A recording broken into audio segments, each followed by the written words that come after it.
వాస్తవానికి మన Telugu news channels కానీ పేపర్లు కానీ ఎవరూ కూడా ఈ అంశం పట్ల ఫుల్ క్లారిటీ ఇవ్వాలి. నేను మన కావ్యాస్ మీడియా సబ్స్క్రైబర్ల కోసం అండ్ మీలో కొంతమంది క్యారెక్టర్స్ ఛానల్ కూడా చూస్తారు కాబట్టి అక్కడ ఇస్తానో లేదో తెలియదు. ముందు ఇక్కడైతే క్లారిటీ చెప్పేస్తున్నాను. అసలు పార్లమెంట్లో ఎస్పెషల్లీ లోక్సభలో ప్రవేశపెట్టిన బిల్లులేంటి? గణేష్ గోల్డ్ తాకట్టులో ఉన్న బంగారాన్ని విడిపించి కొనబడును. సంప్రదించండి 9966611144.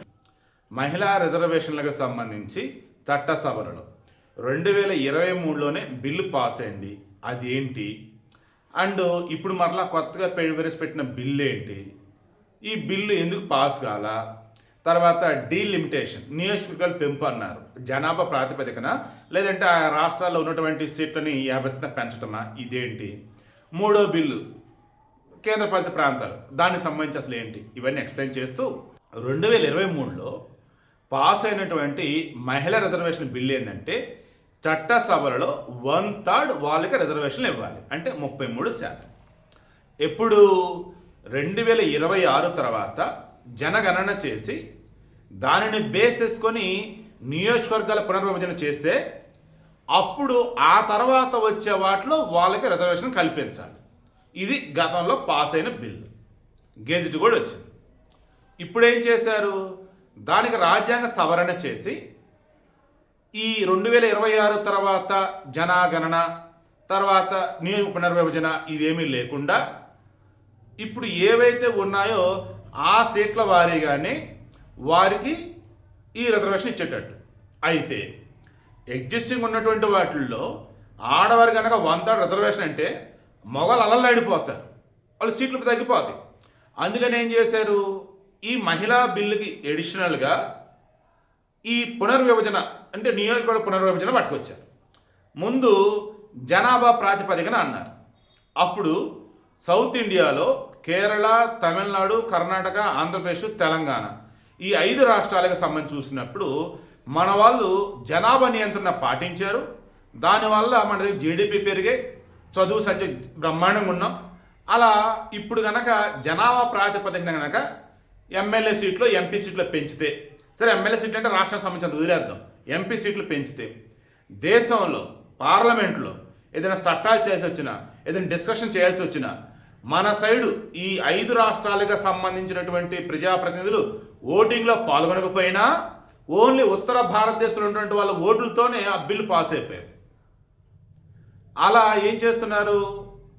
ఇప్పుడు జనాభా ప్రాతిపదికన అంటే అది వచ్చింది సమస్య అని చెప్పేసి అన్నారు. అప్పుడు అమిత్ షా అండ్ మోడీ ఏం చేశారంటే వద్దొద్దు, రాష్ట్రానికి సంబంధించి ఏ రాష్ట్రానికి ఇప్పుడు లోక్సభలో వెయిటేజ్ ఎంత ఉంది చూసి దానికి అనుగుణంగానే మనం సీట్లు పెంచుదామన్నారు.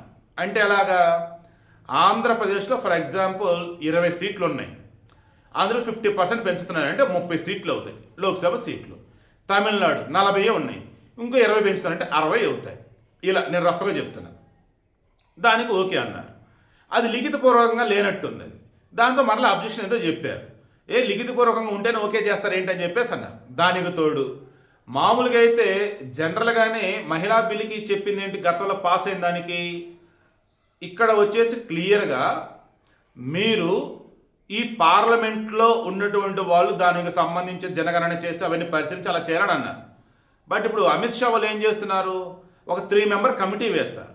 ఈ 3 మెంబర్ కమిటీ వేసి అప్పుడు ఉత్తర భారతదేశం జనాభా ఎక్కువ ఉన్నారు కదా, దక్షిణ భారత జనాభా తక్కువ కదా, ఇక్కడ 15 లక్షల మంది జనాభా కనుక ఉన్నట్టయితే ఒక ఎంపీ సీటు అంటే ఒక ఎంపీ కాన్స్టిట్యున్సీలో 15 లక్షల మంది అంటే సరిపోయింది ఓటర్లు. అదే ఉత్తర భారతదేశం జనాభా ఎక్కువ కదా, అక్కడేంటి 30 లక్షల మంది కనుక ఉన్నట్టయితే 30 లక్షల మంది జనాభా కనుక ఉన్నా లేదా ఓటర్లు ఉన్నా అక్కడ ఒక ఎంపీ సీట్ అన్నట్టు అలా చేస్తారన్నారు. ఇది ఒక రకం మనకి బెనిఫిట్ అనమాట. అయితే ఇక మూడో బిల్లు వచ్చేసి కేంద్రపాలిత ప్రాంతాలు. దీనికి సంబంధించి ఏం చేశారంటే వీళ్ళు ఇప్పుడు ప్రజెంట్ వచ్చేసి 543 స్థానాలండి లోక్సభ. మహా అటు ఇటు పెంచుకున్న సరే 550 మ్యాక్సిమం. తర్వాత ఇప్పుడు కొత్తగా ప్రపోజల్ ఏం పెట్టారు?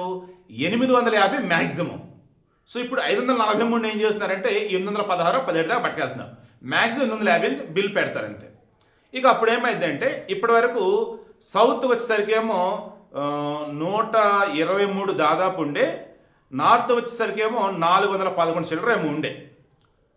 ఇప్పుడు ఇది పెంచుతుందో ఏమైందంటే ఏకంగా సౌత్ వచ్చేసి 600 ప్లస్, సౌత్ వచ్చేసేమో 195 అంత అవుతుంది అంతే. నార్త్ ఏకంగా 600 ప్లస్ అయిపోతుంది. భయంకరమైన డిఫరెన్స్ అనమాట. అది మన వాళ్ళు అబ్జెక్షన్ చేస్తున్నారు. బట్ మోడీ అండ్ అమిత్ షా ఏమంటారంటే పర్సంటేజ్ తీసుకుందాం అయ్యా, గతంతో పోస్తే ఇంకా 0.5% పెరిగి తప్ప తగ్గదు, అర్థం చేసుకోండి, ప్రతి రాష్ట్రానికి 50% పెంచుతున్నాం అంటే ఇప్పుడు ఉన్నట్టుగానే కదా. కాకపోతే మహిళలకి పునర్విభజన, మహిళలకి 100 రిజర్వేషన్ ఇస్తాం కాబట్టి, పురుషులకు సంబంధించిన సీట్లు తగ్గకూడదు కాబట్టి, వాళ్ళు గగ్గులు పెట్టకూడదు కాబట్టి, స్త్రీలకు 1/3 అన్నప్పుడు 287 ఎంత వస్తాయి, 272 ఎంత. కాబట్టి వాళ్ళకి ఇబ్బంది లేకుండా ఇది అయ్యని చెప్పేసి అన్నారు. బట్ ససేమేర ఎందుకు అన్నారు? మహిళా రిజర్వేషన్ బిల్లు ఆల్రెడీ ఆమోదించారు, మీరు మహా ఇవ్వదలుచుకుంటే ఇప్పుడున్న 543 సీట్లను వాళ్ళకి ఇవ్వండి, ఎవరు వద్దన్నారు అంటారు. అది ఇప్పుడు పాస్ చేసుకోవచ్చు అది.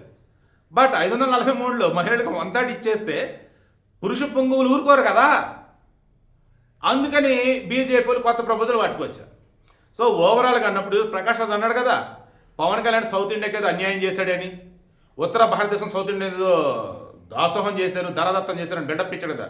సో ప్రకాష్ రాజ్ తెలుసుకో, చదువుకున్న ఉంటావు కదా, చదువుకున్న లేదు కూడా డౌటే లేదు. సో ఇప్పుడు ఒక ఓపెన్గా చెప్తున్నా, క్లియర్గా నిన్న పార్లమెంట్లో జరిగింది ఏంటో నీకు తెలుసా? పోనీ నీకు నచ్చిన పేపర్ తీసుకో చూడు, అందులో ఉంటుంది.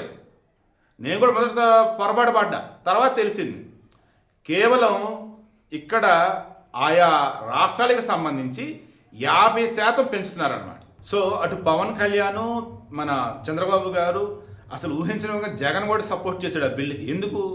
ఇదే ఇప్పుడు ఏదైతే బిల్ ప్రపోజ్ చేశారో దానివల్ల భవిష్యత్తులో కూడా సౌత్ ఇండియాకి, నార్త్ ఇండియాకి ఇప్పుడున్నటువంటి ఆ పర్సంటేజ్ ఏదైతే ఉందో అదే పర్సంటేజ్తో సీట్స్ ఉంటాయి.